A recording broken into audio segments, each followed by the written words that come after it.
अरविन्देन पदारविन्दं मुखारविन्दे विनिवेशयन्तम् वटस्य पत्रस्य पुटे शयानं बालं मुकुन्दं मनसा स्मरामि।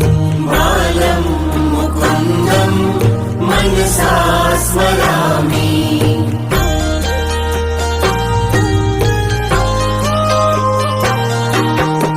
श्रीकृष्ण गोविन्द हरे मुरारे, हे नाथ नारायण वासुदेव।